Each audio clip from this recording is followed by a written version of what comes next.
Tracy, my own best friend. Sheila, please let me explain. For 14 months, both of you lied to me. What would you do if your own sister betrayed you? Not a blood sister, the kind that's closer than blood, the kind who held your hand when your mother died, who lent you money when your salary delayed, who sat beside you in the hospital when you lost your first pregnancy. That kind of sister. My name is Sheila, and the day I found those messages on my husband's phone, I dropped to the kitchen floor and stayed there for almost an hour, my back against the cabinet, my phone shaking in my hand like it had a life of its own. Because the messages weren't from a stranger. They were from Tracy, my best friend of 11 years. Let me take you back to where this story really began. 3 years ago, when I married Bernard. Bernard wasn't a rich man when I met him. He was a site supervisor at a construction company in Lekki, and I was a hairdresser with a small shop in Ajah. We didn't have a big wedding. No designer asoebi, no live band flown in from Abuja. Just family, close friends, and a small canopy in my late mother's compound. Tracy was my maid of honor. She cried more than I did that day. She held my hand and whispered, "Sheila, this man loves you. I can see it in his eyes." For the first year, everything was sweet. Bernard worked hard, I grew my shop. We argued sometimes about money, about his mother's constant visit, about small things every couple fights about, normal things. But Tracy was always there, always calling, always asking, "How is Bernard treating you? Is he still shouting at you like that?" At first, it felt like care, like she was protecting me. I didn't know, I couldn't have known that the woman comforting me on the phone every night was already planning to take everything from me. 2 years into my marriage, I got pregnant. I was so happy I could barely sleep. Bernard bought me suya that night, the kind with extra onions that I loved, and we sat on our small balcony eating and laughing about names for the baby. That same week, Tracy started calling more. "Sheila, are you sure you are ready for a baby with this man? Men change when wives get pregnant, you know. They start looking outside." I laughed it off. "Tracy, stop scaring me." But she didn't stop. She never stopped. Looking back now, I realize every single time my marriage was strong, every single time Bernard and I were close, Tracy found a way to plant a small seed of doubt, a small crack, and over time, small cracks become big enough to swallow a whole house. I just didn't see it, not yet, because the woman planting those cracks was smiling in my face every single day, calling me my sister, sending me prayers every morning on WhatsApp, and all along, she had her eyes on my husband. By the time my son Jaden turned 1, things in my marriage had started feeling different. Bernard came home later than usual. He'd pick up his phone and walk to the bathroom to answer calls. Small things, the kind of things you notice but tell yourself you are imagining. I called Tracy that evening, the way I always did when something felt off. "Tracy, I don't know. Bernard has been acting strange lately." "Strange how?" Her voice on the phone sounded careful, too careful. "He's just distant, coming home late, always on his phone." There was a pause. Then she said the words that would replay in my head for months. "Sheila, I've been wanting to tell you this for a long time, but I didn't want to hurt you. I think Bernard doesn't value you the way you deserve. A real man who loves his wife and child wouldn't be distant. You deserve so much better than this, my dear." I sat on my bed that night, staring at my sleeping baby, and I cried. Not because of what Bernard had done. He hadn't even done anything yet, not that I knew of, but because of what Tracy had said. Her words sat in my chest like a stone. "You deserve better." Over the next few months, those words became Tracy's anthem. Every time I told her something, even something small, even something every couple goes through, she had the same response. "A real man wouldn't treat you like that. Maybe it's time to start thinking about yourself, Sheila. Have you thought about leaving?" I started to believe her, slowly, the way water wears down a stone, not all at once, but drop by drop, until one day the stone is gone and you don't even remember what it used to look like. I started seeing every flaw in Bernard. The way he chewed his food too loudly, the way he forgot to take out the trash, the way he sometimes raised his voice when he was stressed about work. Things that 2 years ago I would have laughed about. Now they felt like proof. Proof that Tracy was right. Proof that I deserved better. One evening, after a small argument with Bernard about his mother visiting again without calling first, I called Tracy sobbing. "I can't do this anymore, Tracy." "Then don't," she said simply. "Sheila, I've watched you suffer in this marriage for 3 years. 3 years of you shrinking yourself, making yourself smaller so he can feel big. Leave him. I'll support you whatever you decide. You and Jaden can even stay with me for a while if you need to." I should have asked myself, why is she so ready? Why does she already have a plan? But I didn't. I was too deep in my own pain to see the knife pointed at my back. That night, I told Bernard I wanted to talk about our marriage. He looked at me with tired eyes and said, "Sheila, talk to me. Whatever it is, talk to me. Don't talk to everybody else first." I didn't know what he meant by everybody else. Not yet. But 2 days later, while charging his phone, I would find out exactly what he meant, and it would shatter everything I thought I knew about the 2 people I trusted most in this world.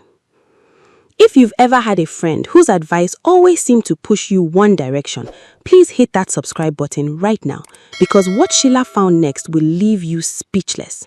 Stories like this deserve to be told. Subscribe to Reina Tales so you don't miss what happens next. It was a Tuesday morning. I remember because Tuesdays were market days in our area, and I was rushing to get Jaden ready before the woman who sold fresh tomatoes packed up and left. Bernard's phone was on the side table charging. It buzzed once, twice, 3 times. I wasn't trying to spy. I want to be clear about that, because some people will say, see this woman going through her husband's phone.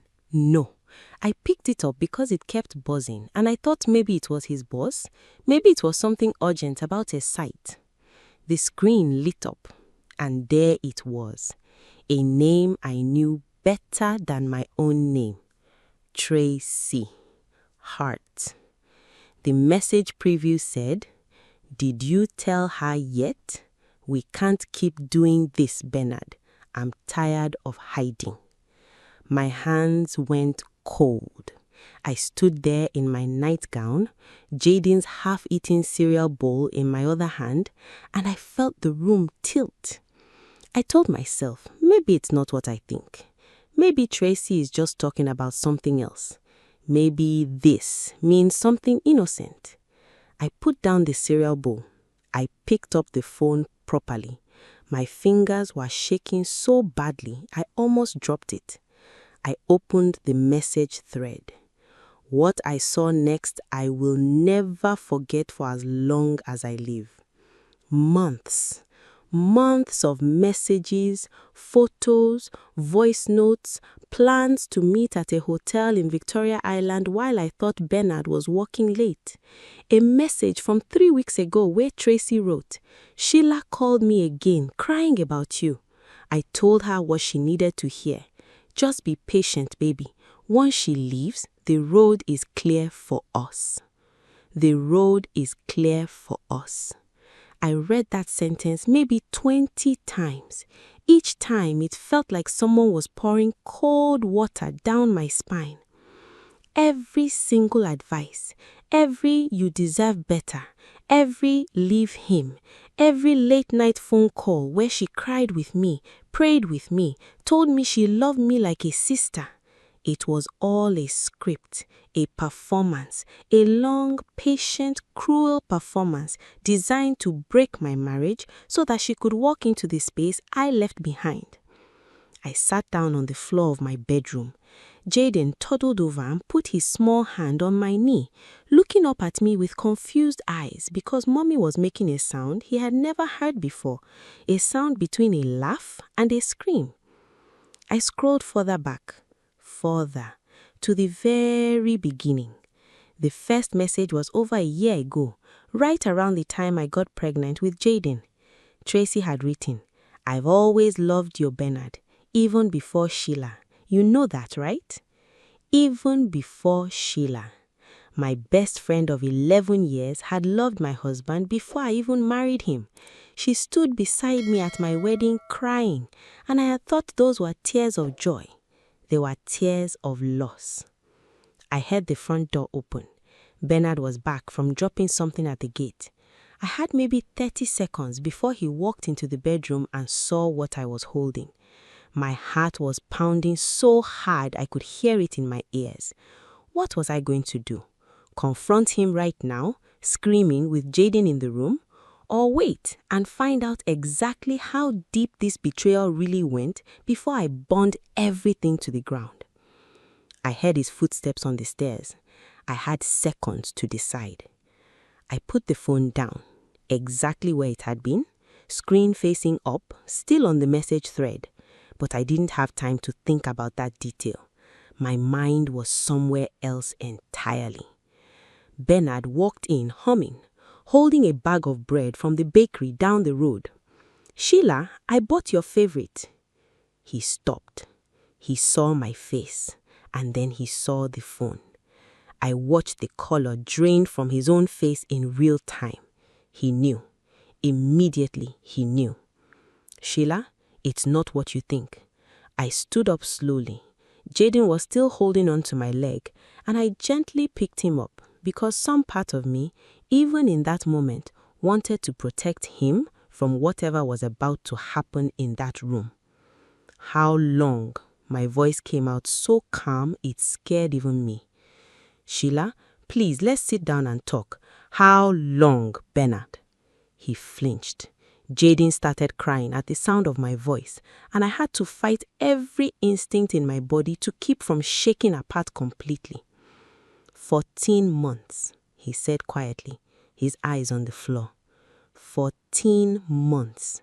Since before Jaden was born, since before my pregnancy, since the very week Tracy told me, with tears in her eyes, how happy she was for me. I won't lie to you. For a moment, my legs gave way. Bernard tried to catch me, but I pushed him away with a strength I didn't know I had. "Don't touch me," I said. "Don't you dare touch me." I carried Jaden into the spare room, locked the door, and sat on the bed with my son in my arms for almost 2 hours. Bernard knocked. He called my name. He apologized through the door over and over. I said nothing. But while I sat there, something in me started to shift. The shock was turning into something else, something colder, something sharper. I thought about every phone call with Tracy, every "you deserve better," every time she had pushed me gently, persistently towards the edge of my marriage while she was sleeping with my husband behind my back. She wanted me to leave. She wanted me to walk away on my own quietly so that she could step into my life without anyone calling her a homemaker, so that the world will say, Sheila left Bernard. Tracy was just there to comfort him afterwards. So clean, so innocent looking. She had almost gotten away with it. I sat down on my own phone. My hands were steady now, strangely, terrifyingly steady. I didn't call Tracy. I didn't call my sister or my pastor or anyone who would tell me to pray about it or manage your home. I opened our family WhatsApp group. The one with Bernard's mother, his sisters, my cousin Regina, and yes, Tracy, because she had been added to it years ago as Auntie Tracy to the children. 43 members. I started typing. I attached screenshots. The first message, "I've always loved you, Bernard, even before Sheila." The one from 3 weeks ago, "Once she leaves, the road is clear for us." I attached the hotel booking confirmation Tracy had forwarded to Bernard just 2 weeks earlier. My finger hovered over the send button. Some people will say I should have handled this privately, quietly, with dignity.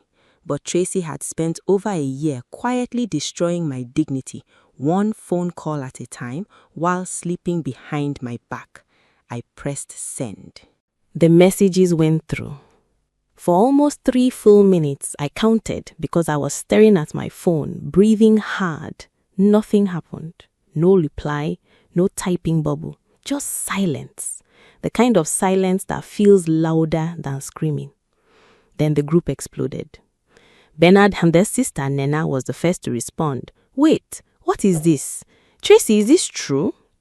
Then Bernard's mother, a woman who had never been particularly warm to me, who had spent 3 years quietly suggesting Bernard could have done better, wrote, Sheila, send the rest. Send everything. This girl has been coming to my house, eating my food, calling me mommy. My cousin Regina simply wrote, I am screaming.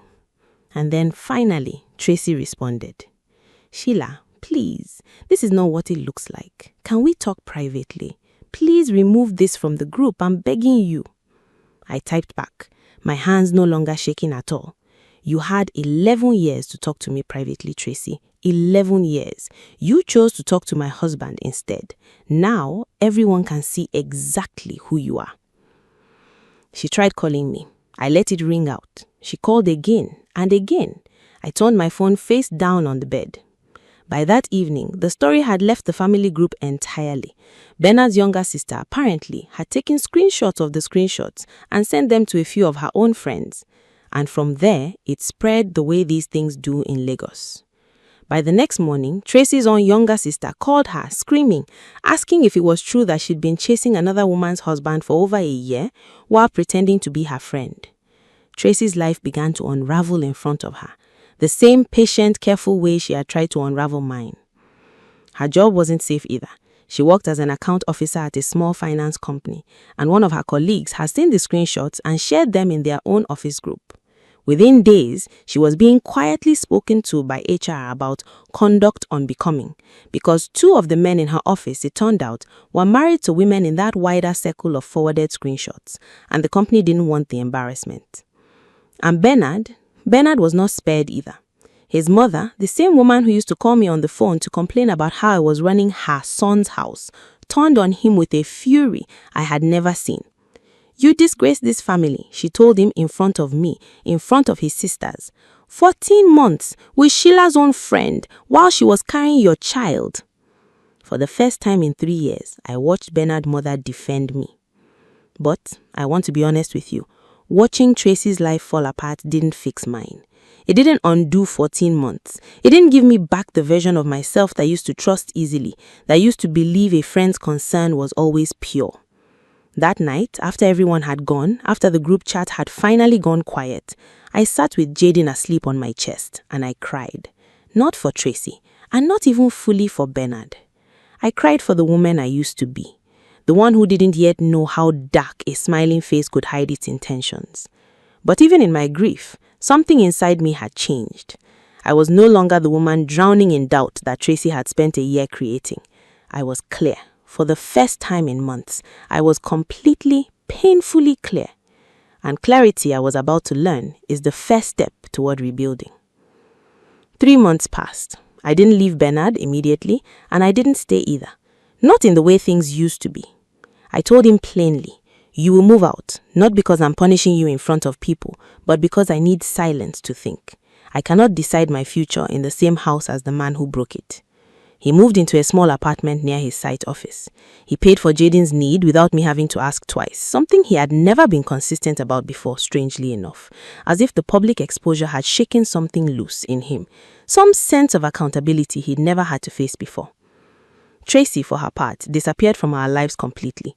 She tried once to send me a long voice note, almost 8 minutes, apologizing, crying, saying she didn't mean it to go this far, that it just happened, that she had always struggled with feelings of inadequacy, and seeing my perfect life had triggered something in her. I listened to the whole thing, then I blocked her number. Because here is what I came to understand sitting in that quiet house with my son those 3 months. Tracy's jealousy was her burden to carry, not mine to absorb. For 11 years, I had given her my trust, my secrets, my late-night fears. And she had used every single one of them as a map showing her exactly where to dig, exactly which cracks to widen, exactly how to make me doubt the very things that were keeping my family together. A real friend doesn't need a year-long plan to help you leave your marriage. By the 4th month, Bernard and I started talking again. Properly, with a counselor my church recommended, not Tracy's twisted version of advice. It wasn't easy. There were sessions where I screamed at him so loudly the counselor had to pause and let me breathe. There were sessions where he cried more than I had ever seen a grown man cry. I'm not going to tell you it became perfect, because life isn't a fairy tale, and I won't insult you by pretending it is. But 6 months after that Tuesday morning, Bernard moved back home. Not because I forgave Tracy, I never will, but because piece by piece, in front of a counselor, in front of God, Bernard earned back something he had thrown away. As for Tracy, the last I heard, she had moved to Ibadan to start fresh after the whispers in Lagos became too much for her to bear. The same woman who once told me a real man wouldn't treat you like that ended up alone, jobless for a while, and without any of the friends she used to boast about. Because word travels, and nobody wants a friend who smiles at your face while planning your downfall. Sometimes late at night, I still think about those 11 years, about the wedding where she cried tears of joy, about every single phone call where she planted a seed of doubt with a voice full of love. And I think about this. Betrayal rarely comes from strangers. It comes from the people close enough to know exactly where it will hurt the most. But here is what I also know now. The truth always finds the light. No matter how long it takes, no matter how carefully it's hidden, the truth finds a crack and it pushes through. My name is Sheila. I lost a friend of 11 years to a betrayal I never saw coming, but I gained something I didn't have before. Clear eyes, and a marriage I am now building on truth, not whispers. If this story touched your heart, remember to subscribe. See you in the next story.